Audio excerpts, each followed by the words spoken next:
Welcome back to our series, Joseph, the Dreamer's Rise. In our last episode, we left Joseph at his absolute lowest point, betrayed by his own brothers and sold to passing merchants. Today, we follow him into a strange and foreign land as he becomes the slave and the scribe. The theme for this part of his journey is a powerful one. Your true character is who you are in the dark. It's about how even when you're wronged, holding on to your integrity is its own reward. Imagine this: the blistering Egyptian sun beating down. The air is thick with dust, and the smell of spices, animals, and sweat. This is the world. Joseph is thrown into a chaotic, overwhelming slave market. He's still in chains, just a teenager, confused and terrified. He's pushed onto a wooden auction block, surrounded by shouting voices in a language he can't even understand. An auctioneer yells, pointing at Joseph's arms, advertising him like livestock, a strong one from Canaan. Look at these arms, good for labor. The crowd is a blur of faces, but one man pushes through. He's sharply dressed with an air of authority and power. This is Potiphar, the captain of Pharaoh's guard. He isn't cruel, but he's practical, assessing Joseph like a tool he might purchase. He looks Joseph over a quick, decisive inspection. Then, with two simple words to the auctioneer, he says, "This one." A bag of silver clinks on the table. A deal is struck. A life is sold. A guard cuts Joseph free from the auction block, only to retie his hands and lead him away. Joseph is dragged through the bustling streets of Egypt, not to another dark pit, but towards a massive, beautiful estate. Palm trees sway and grand structures rise against the blue sky. It's a world of unimaginable wealth and power. But for Joseph, it's just a prettier cage. Betrayed and alone, 1,000 miles from everything he's ever known. Joseph, the dreamer, the favored son, is now a slave in the house of Potiphar, a high-ranking official to the most powerful man in the world, the Pharaoh of Egypt. Now, most people in this situation would be consumed by bitterness. You can't blame them, right? Sold by your family, enslaved in a foreign land. It would be so easy to let anger and despair take over, to just do the bare minimum to survive, to curse your fate and everyone who wronged you. But this is where Joseph's story takes a turn that defines him. This is where we see his true character shine, even in the darkest of circumstances. Instead of wallowing in his misfortune, Joseph gets to work. He doesn't complain. He doesn't shirk his duties. He does every task he's given, no matter how small or demeaning, with excellence and integrity. Whether he was cleaning floors or tending to the gardens, he did it with a diligence that was impossible to ignore. It says in the scriptures that the Lord was with Joseph. Now, what does that mean? It doesn't mean a voice from the clouds suddenly made his life easy. It means that Joseph's faith wasn't just for the good times. He carried it with him into slavery. It gave him an inner strength, a sense of purpose beyond his circumstances. He wasn't just working for Potiphar. He was working as if for God himself. And that changes everything about how you approach your work. Potiphar, being an intelligent and perceptive man, notices. He sees this young Hebrew slave isn't like the others. There's a quality to him, a reliability, a wisdom that seems far beyond his years. Everything Joseph touches seems to prosper. The household runs more smoothly. The yields from the fields increase. It's as if a blessing has fallen over Potiphar's entire estate. And it all started when this one boy arrived. So, Potiphar does something remarkable. He promotes Joseph. He moves him from menial labor to a position of trust. Joseph's intelligence and integrity are his currency. He learns the language, the customs, the complex logistics of running a massive Egyptian household. He proves himself over and over again. This isn't a single event. It's a process, day after day, month after month, of consistent, trustworthy character. Eventually, Potiphar entrusts him with everything. The Bible says Potiphar put him in charge of his household and all that he owned. Think about that. A foreign slave, bought in a market, is now the CEO of a powerful official's entire operation. Potiphar didn't have to worry about a single thing except for the food he ate. Joseph managed the finances, the staff, the supplies, everything. He became the master of the house in all but name. This part of Joseph's story is so crucial. It teaches us that your attitude in adversity is a powerful force. Joseph could have been a victim, but he chose to be a servant. And in his service, he found favor and promotion. He didn't have freedom, but he earned respect. He didn't have a family, but he built a reputation. He proved that you can't always control what happens to you, but you can always control how you respond. Your character isn't defined by your title or your position in life. It's defined by your actions when no one is watching, by your integrity when you have every reason to abandon it. Joseph's rise in Potiphar's house wasn't just luck. It was the direct result of who he chose to be in the dark.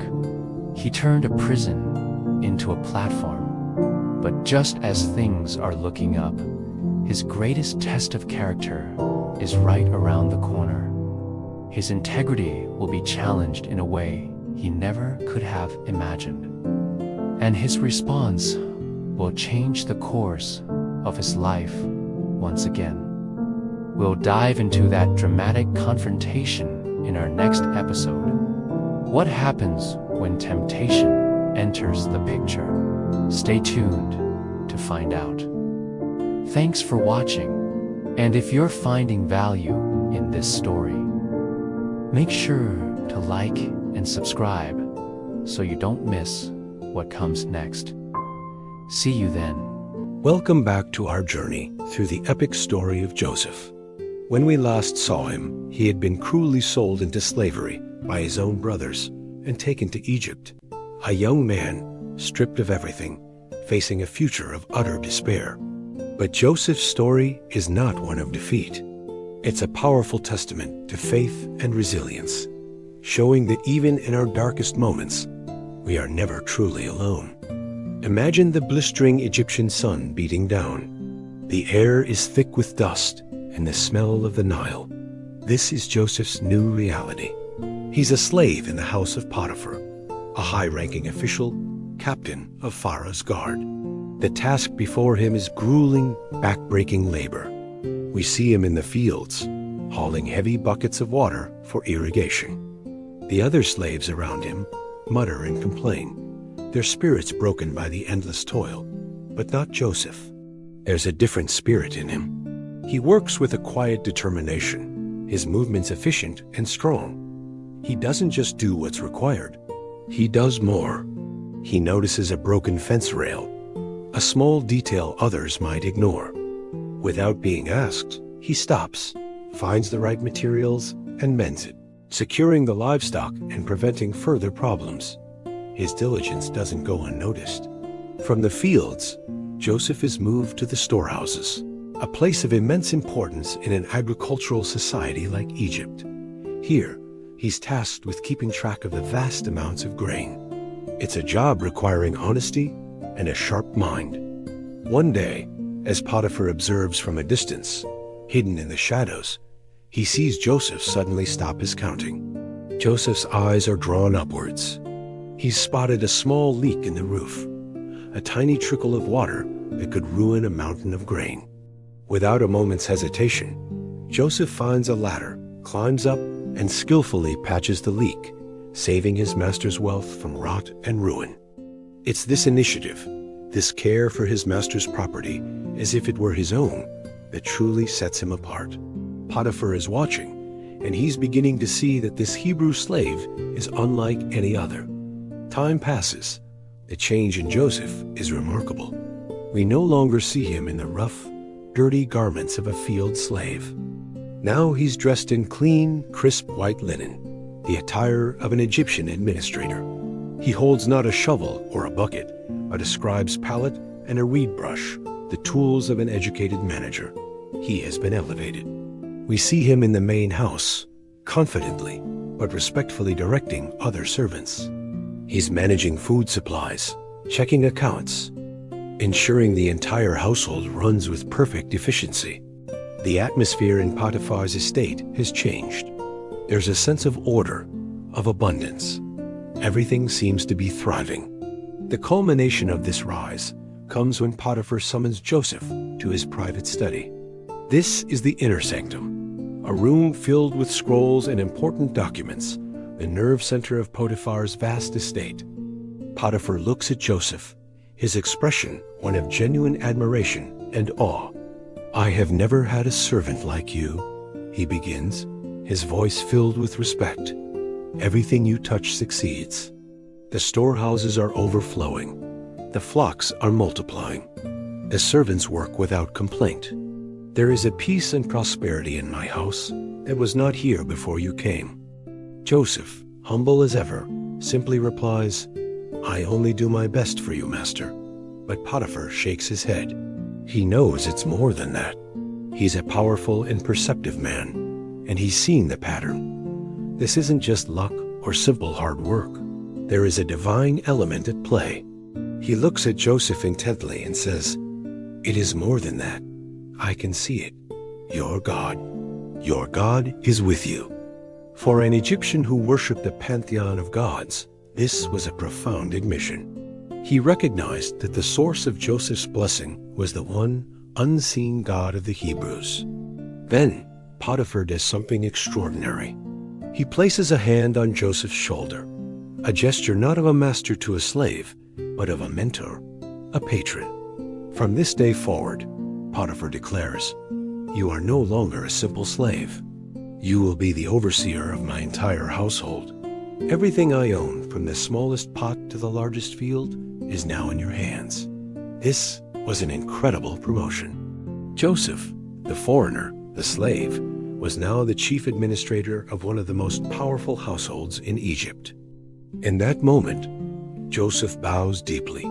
not just in servitude, but in gratitude. Gratitude for the trust, for the opportunity, and for the unmistakable hand of God that had guided him. The Bible puts it so beautifully and simply. The Lord was with Joseph, and he was a successful man. And he was in the house of his master the Egyptian. And his master saw that the Lord was with him, and that the Lord made all he did to prosper in his hand. Joseph's story here teaches us a vital lesson. Our circumstances do not define our potential. Even in the depths of slavery, Joseph's character, his integrity, and his faith shone so brightly that they could not be ignored. He chose excellence over despair, service over self-pity. And because God was with him, he not only survived, he thrived, turning a place of bondage into a platform for success. It's a powerful reminder that with faith and a right attitude, we too can find purpose and blessing, no matter where we find ourselves. Thank you for watching. If this story inspires you, please like, subscribe, and join us next time as we continue to uncover the incredible journey of Joseph. In the sun-drenched halls of Potiphar's estate, wealth and power were etched into every surface. Sunlight streamed through latticed windows, illuminating carved pillars, silken curtains, and floors polished to a mirror shine. Servants moved like ghosts in the distance, their quiet duties a testament to the order and discipline of the household. At the center of this opulent world was Joseph. Now in his early 20s, the boyish slave had grown into a man tall, strong, and with a quiet confidence that hardship had forged into him. He walked with purpose, a papyrus scroll in one hand, a set of bronze keys in the other, his mind focused on his responsibilities. Inventory for the grain room, linen delivery for the guest quarters, inspection of the courtyard. He muttered the list, checking off each task. He was the master of this domain, entrusted with everything. But he was not alone. Hidden behind a massive stone pillar, Potiphar's wife watched him. She was a vision of beauty, draped in fine silks, her golden earrings catching the light. Yet her eyes held a profound emptiness, a restless boredom born from a life of luxury, but devoid of love or attention. Her gaze locked onto Joseph, and a slow, smoldering curiosity ignited within her. She saw him pause to give an order to a servant. Make sure the oil amphoras are sealed properly. Potiphar wants no waste. His voice was firm yet fair. The servant bowed and left, and Joseph continued down the hall, completely unaware of the eyes burning into his back. Finally, she stepped out from her hiding place, the soft chime of her bracelets breaking the silence. She watched him with the hunger of someone starved for a thrill, for a purpose, for control. As Joseph turned, she moved directly into his path, forcing him to a sudden halt. He froze. "Joseph," she said, her voice slow and sultry. Instantly, Joseph lowered his eyes and bowed. He was respectful, but an undeniable unease crept into his posture. "My lady, is there something you need?" A slow, practiced smile spread across her face, a smile that had conquered many men before. She circled him, her eyes trailing along his strong frame. "Oh yes," she purred. "Very much so." She leaned closer, her voice dropping to a conspiratorial whisper that seemed to absorb the silence of the grand hall. "You've been working so hard, so loyally, so attentively." Joseph instinctively took a small step back, sensing the dangerous shift in the air. He held the scroll between them like a shield. "Is there a concern with the household? Something for me to fix?" She let out a soft, dangerous chuckle. "Joseph, look around." Her hand gestured slowly, dramatically, to the empty space. The hall was silent. The servants were gone. Potiphar was away. A heavy tension settled between them. She closed the distance again.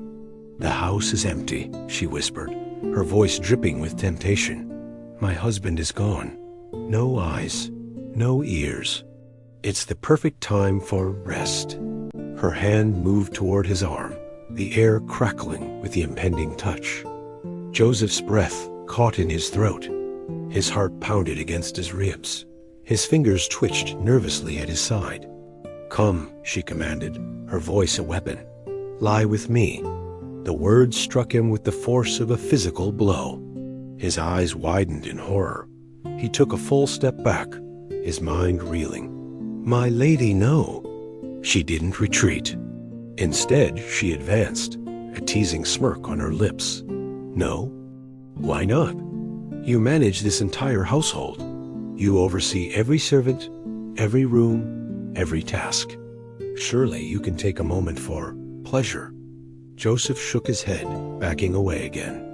"My master, your husband, trusts me with everything he owns. Everything in this house is under my care." He gestured around them at the symbols of the immense trust placed upon him. "He has kept nothing from me," he swallowed, gathering his strength. "Except you." Her smile tightened. A flash of irritation crossed her face. "You think he cares?" Her voice sharpened. "He is consumed with politics, military affairs, meetings. He barely notices I exist." Joseph closed his eyes for a brief moment, caught not by desire, but by the terrifying reality of the trap closing around him. His voice trembled slightly. "He notices enough to trust me. Trust is everything." He had backed up until he stood beneath a tall stone statue of a falcon, a symbol of justice and watchful eyes. The sunlight streaming from a window outlined his form, giving him an almost heroic silhouette. But she was relentless, her frustration growing. "You are alone. I am alone. Who would ever know?"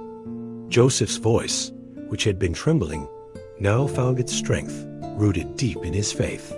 "Because you are his wife," he stated simply, the truth of it absolute. Her jaw tightened. The temptation had soured into an insult. She stalked toward him until she was inches away, her heavy perfume hanging in the air between them. "Do you think you're better than me?" she asked, her voice cold with scorn. "You? A Hebrew slave?" Joseph looked down, his voice softening for a moment. "My lady, it is not about being better." Then his gaze lifted, not in anger, but in unshakable conviction. His voice rose, echoing in the silent hall. "How could I do this great wickedness?" He looked upward, as if drawing strength from an unseen source. "And sin against my God?" A deafening silence crashed over them. She stared at him, utterly shocked. Shocked that a slave would refuse her. Shocked that he would choose morality over opportunity. Shocked that her beauty, her power had failed. Her expression twisted. The humiliation curdled into a dark, venomous rage. "You dare refuse me?" she hissed. Joseph gave one final, deep bow in act of respect, even in defiance.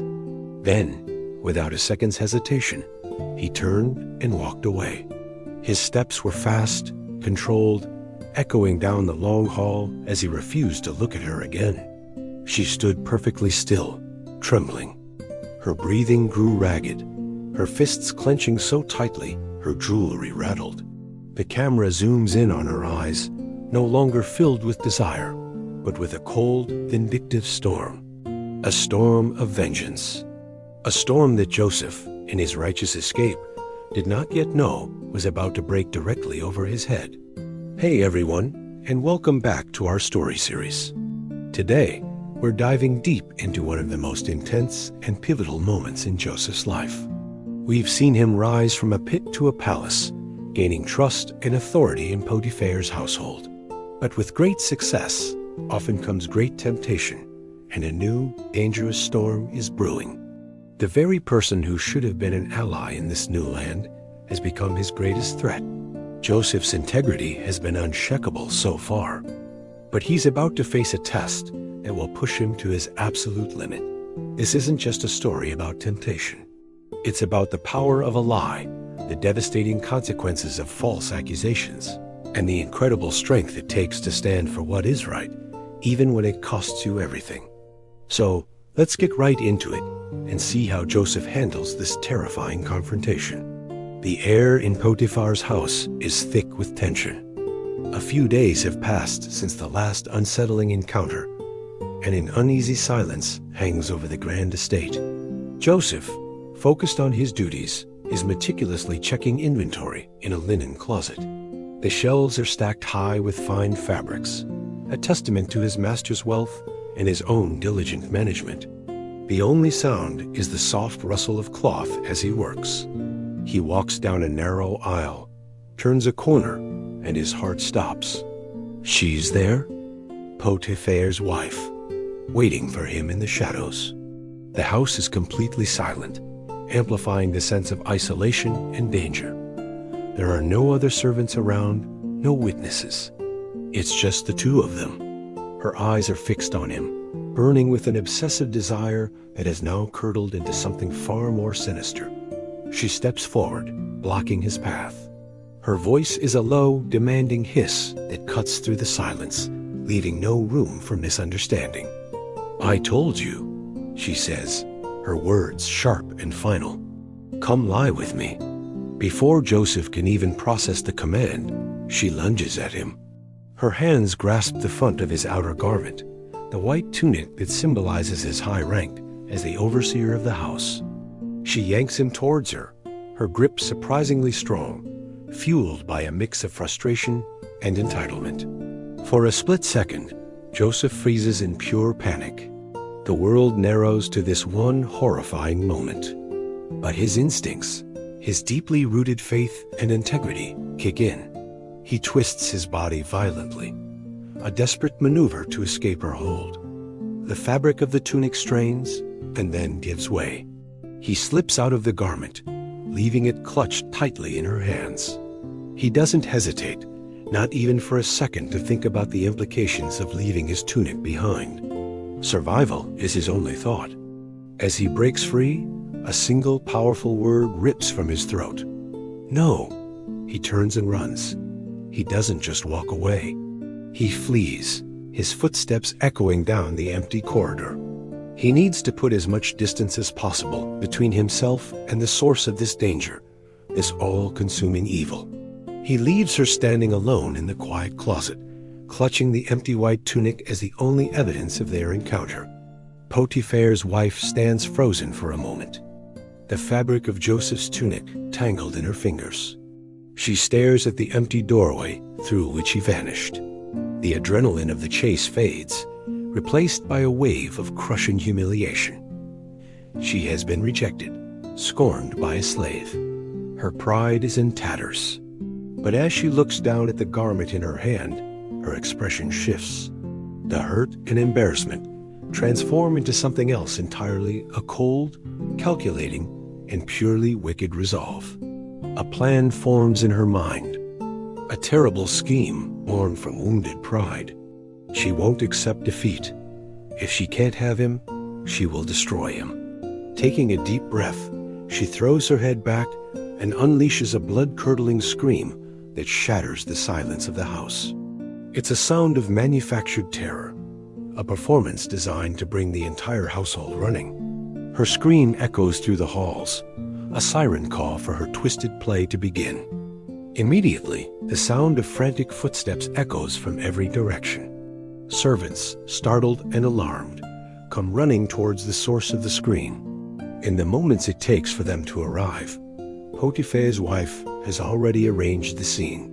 When the servants burst into the linen closet, they find a startling sight. She is crumpled on the floor, her body trembling, her face a mask of feigned terror. She clutches Joseph's white tunic to her chest as if it were a weapon used against her. As the servants gather around, she looks up, her eyes wide and brimming with fake tears. Her voice quivers with practiced distress. "Help!" she cries out, her voice catching in a sob. "That Hebrew slave? He came in here to mock me. He tried to force himself on me." She holds up the tunic for all to see, presenting it as undeniable proof of her fabricated story. "When I screamed for help," she continues, her lie growing more elaborate, "he got scared and ran. But he left his garment behind." The servants stare, their faces a mixture of shock and confusion, taking in the scene. Their distressed mistress, the empty tunic, and the damning accusation hanging in the air. And so, the trap is set. The lie has been told, and the evidence, though twisted, has been presented. Joseph, who just moments ago fled to preserve his honor, is now a fugitive in the very house he managed. He is completely unaware that his act of integrity has been warped into a crime. Potiphar's wife has expertly weaponized his virtue against him, using his own symbol of authority, his tunic, as the instrument of his downfall. The servants, loyal to their mistress, have no reason to doubt her word. In their eyes, Joseph's absence is a confession. The stage is now set for Potiphar's return. The question is no longer whether Joseph is innocent, but whether the truth has any chance of surviving against such a powerful and poisonous lie. Joseph's fate now hangs by a thread, dependent on the word of a woman scorned and the reaction of a powerful man betrayed. This single malicious act is about to send Joseph's life spiraling downward once again, plunging him from a position of power into the darkest of depths. His future, which seemed so bright, is now shrouded in uncertainty. What an incredibly intense and heartbreaking scene. Joseph does everything right. He runs from temptation, yet he ends up in a worse position than ever before. It's a powerful reminder that doing the right thing doesn't always lead to an immediate reward. And sometimes, our greatest tests come when we are completely innocent. The story forces us to ask some tough questions. What do you do when the truth is not enough? How do you maintain faith when you are punished for your integrity? We'll see how Potiphar reacts to this shocking news and what becomes of Joseph in our next episode. This story is far from over, and the next chapter is one you won't want to miss. Thanks for watching, and if you're finding value in this series, please consider liking this video and subscribing to the channel so you don't miss what happens next. See you in the next one.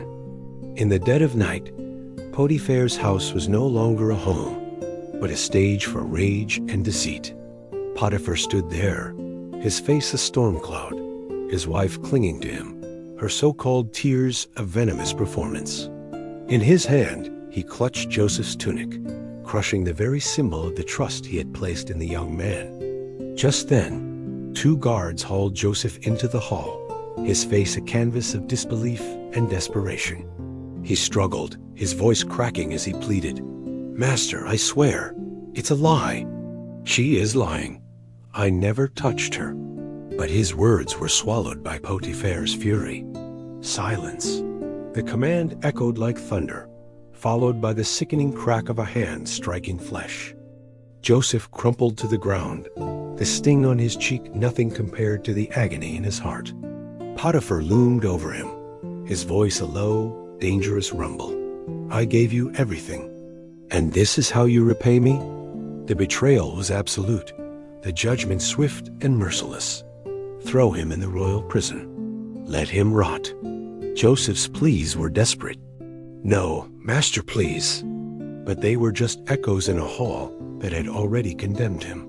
The guards dragged him away, his voice fading into the night, his world collapsing once again.